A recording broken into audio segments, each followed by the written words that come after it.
চিঠিটা পেয়ে রীতিমতো আশ্চর্য হয়ে গেলাম। বছর 10 তো হবে, মানে কলেজ ছাড়ার পর থেকে সুকুমারের সঙ্গে আর দেখা হয়নি। শুনেছিলাম উড়িষ্যার এক জঙ্গলে কাঠ কেটে চালান দিচ্ছে, ব্যবসায় বেশ 2 পয়সা করেছে। কলকাতায় সে আসেই না। চিঠিতে লেখা, ভাই আমার বড় বিপদ, তুই আমাকে বাঁচা, যত তাড়াতাড়ি পারিস আয়। কটকে নেমে ট্যাক্সিতে সারানাথ জঙ্গলে চলে আসবি।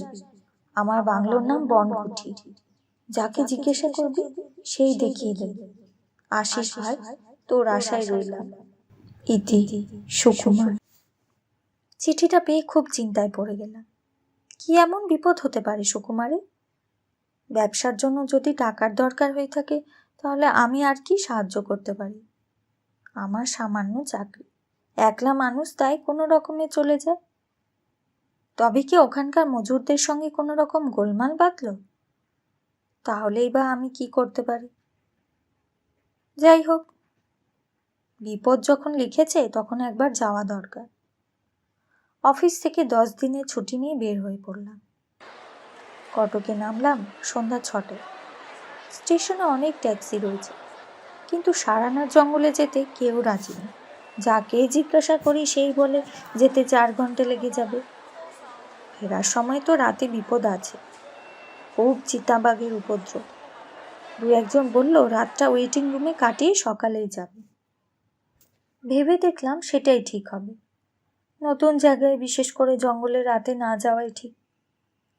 ওয়েটিং রুমে রাতটা কাটিয়ে সকালে ট্যাক্সি ধরলাম। শহর ছাড়িয়ে বেশ কিছুটা যাবার পর জঙ্গলের এলাকা শুরু হলো। বড় বড় শাল আর কেন্দ গাছ, ঘন লতার ঝোপ, সূর্যের আলো বন্ধ, দিনের বেলাতেই আবছান্দ। একটু এগিয়ে ট্যাক্সি থামিয়ে গেল। আর পথ নেই। কি হলো? আর রাস্তা নেই, আপনাকে হেঁটে যেতে হবে। সারানাথ জঙ্গল কত দূর?